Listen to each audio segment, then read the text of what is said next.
Hello students, welcome to another lecture on Indian writing in English, where we are focusing on the key texts of various periods. And in the previous lecture, we had looked at the period between 1857 and 1920, what was the context in which uh, Indians were writing in English, and we started looking at poetry of this period. We looked at the Dutt family album and Nabakishan Ghosh and Toru Dutt, who was a very significant poet of that period. And now in this lecture, we will cover everybody else who has to be covered. We begin with Behramji Merwanji Malabari, who is significant only for the uh, whose significant work is the Indian Muse in English garb, published in 1876. He provides a contrast to poets like Toru Dutt, for he's not one of those genuinely original poets. His muse is quite weak, as M.K. Naik says in his History of Indian English Literature. But most of his poems are just wearing English garb, dust, uh, you know, dirtied by the Indian dust, as M.K. Naik says. Then we have Ramesh Chandra Dutt, who did not write original creative work in English, but had a lot of original creative work in Bengali. But he is significant for us in this canon as a translator.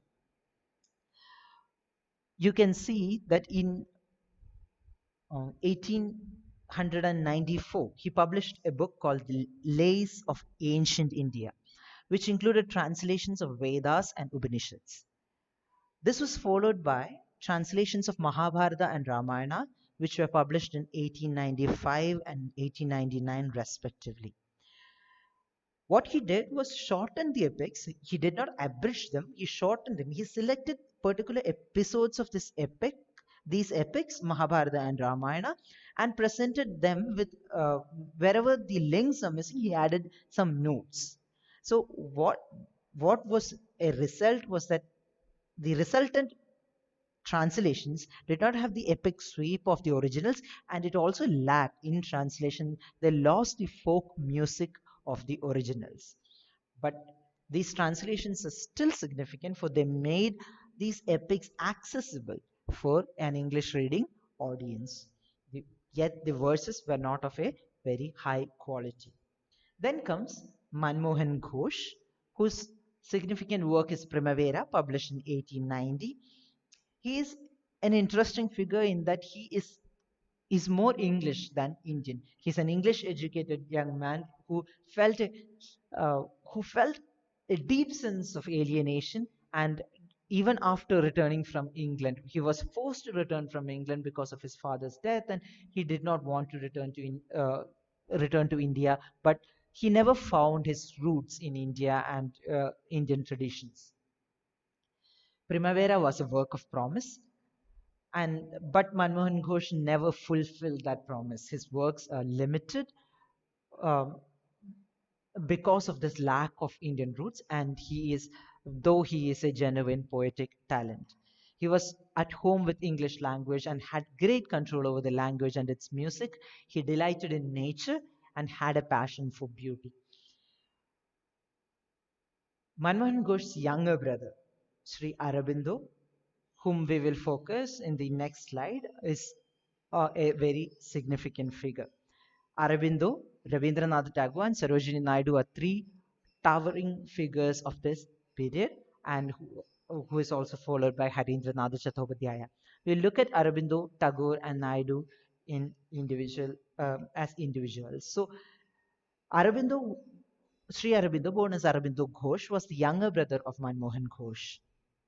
He begins uh, his career as a poet uh, after his return from Cambridge University in 1893. Unlike his brother, Manmohan Ghosh, Aurobindo had a strong sense of affinity towards India and Indian culture, and he felt rooted in this culture.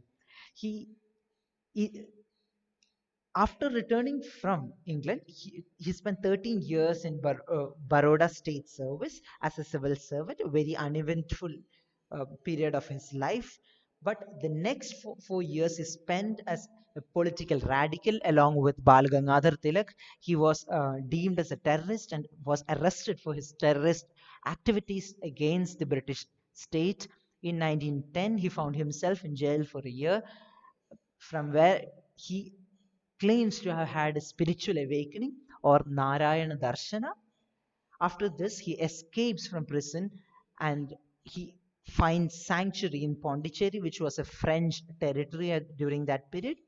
In 1910, he starts his stay in Pondicherry and he stays in Pondicherry for the rest of his life. It is in Pondicherry that he begins his career as a seer or a saint and a poet, and along with the French woman, Madame Mira Richard, who is popularly known as Mother, establishes the ashram, Arabindo ashram, which you can still find in Pondicherry, the Auroville of Pondicherry, which is quite popular for seekers of a spiritual awakening. Aurobindo's career was long, poetic career was really long, spanned across 60 years, but he began with very short, typically romantic verse, which later developed into rapturous mystical kind of awareness. He had short mystical verses in his middle career, and then he later started to lean towards a sort of symbolic poetry. He is significant for some of his sonnets during this period are very significant. He also wrote in this early period of his life, he also wrote many long narrative verses. He had three completed long verses, among which Urvashi is the most notable, and he had six fragments he had written during this period. But all of his career, all of his writings seem to have been, uh, you know, pinpointed towards his magnum opus, his most significant work, Savithri, which was published in 1954. It had 23,813 lines divided into 12 books and 49 cantos. It captured the legend of Prince Satyavan and his devout wife Savitri, who rescued him from death. This is an episode. 700 lines of Mahabharata describes this episode.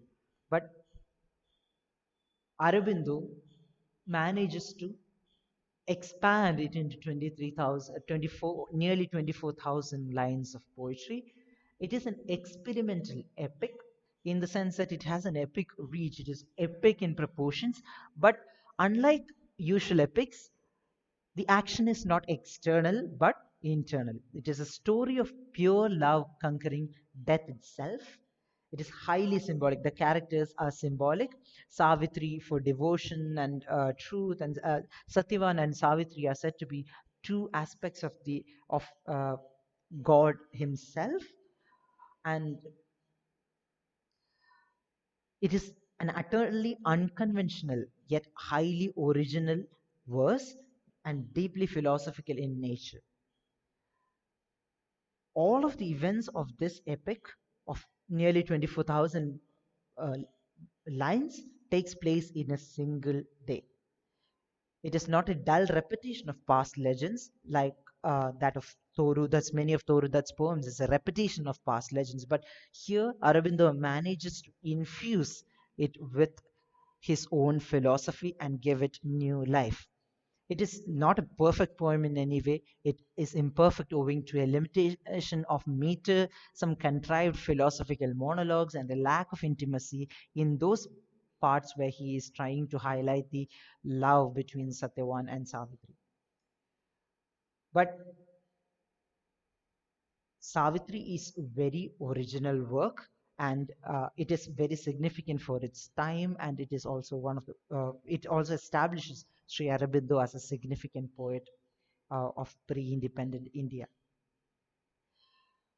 Then comes Rabindranath Tagore, who is dubbed as the great sentinel by none other than Mahatma Gandhi. He is a multifaceted individual who wrote poetry, was a dramatist, novelist, short story writer, composer, painter, thinker, educationist, and a nationalist as well. He was a bilingual, but most of his poetry in English were creative translations from original Bengali. Gitanjali is one of the prime examples, which was published in 1912, which was a set of devotional poems, poems of devotional quest, which had employed a variety of forms. It was very fresh and original, and created waves in England when it was published in 1912.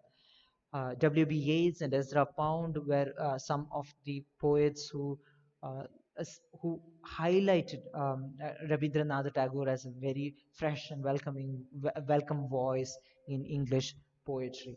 And this led to his being awarded the Nobel Prize for Literature in 1913, only Indian poet to be awarded with that honor. And in the same year, 1913, he also published The Gardener, which was a set of collection of verses on love, which had both the male and female uh, perspectives on love, which was largely set in rural or a feudal setting. It was less disciplined than Gitanjali, but still a significant work. Then comes The Crescent Moon, again published in the same year, which is which is imbued with a subdued yet quiet sense of humor. It had poems on childhood from both the perspectives of the external perspective of the adult and the internal perspective of the insider perspective of the child himself. He also had the original poem. Tagore's only original poem in English, so to speak, is The Child, which was commissioned and lacks originality compared to his poems creatively translated into English, like those in Gitanjali. His poems had an essential lyrical quality and were steeped in Indian ethos, and it made use of a very simple colloquial idiom while combining it with the high flung, archaic, romantic English usages as well. He can be described as an unequal poet. His early career is very significant, very glorious, but his later poems uh, pale in comparison and do not do justice to his talent. Then comes Sarojini Naidu, who was younger than both Sri Aurobindo and Rabindranath Tagore, but was uh, somebody who gained recognition in England much before the senior poets. And uh, it was poet Edmund Gosse who directed her to Indian themes, and she sticks to these Indian themes throughout her career as a poet. The Golden Threshold, The Bird of Time, and The Broken Wing are some of her significant collections. Uh, you can see that they are all in the early 20th century, even though she continued her work as in the Indian independence movement. After 1917, there is very little creative production from Sarojini Naidu. Her poems are unique for the infusion of British Romanticism with Persian and Urdu poetic modes. She had a deep interest in both themes of love and nature. She presented these themes with a variety of approach, mood, and technique. Her weakest poems are her occasional patriotic poems, though she was a patriot. Her patriotic verses are not of high quality, but her most significant strengths are perfection in structure, and highly finished poems are also quite characteristic of Sarojini Naidu. She is a master of word music. She had a fine ear for English language, music of the English language, which she imbued with the music of Indian literary traditions. But she fails in the aspects of, in certain aspects, since her poems are heavily sentimental and are imbued with a certain sense of vagueness. And sometimes the compulsions of rhyme uh, rules over logic or reason in her poems. And finally, another poet that we have to mention before concluding is Sarojini Naidu's younger brother, Harindranath Chattopadhyaya, who was more prolific than Naidu but less successful and less original in quality and less original and lacking in quality compared to Sarojini Naidu or the other two giants of this period. In the next lecture, we'll look at the prose and dramatic writings of the same period of change. Thank you.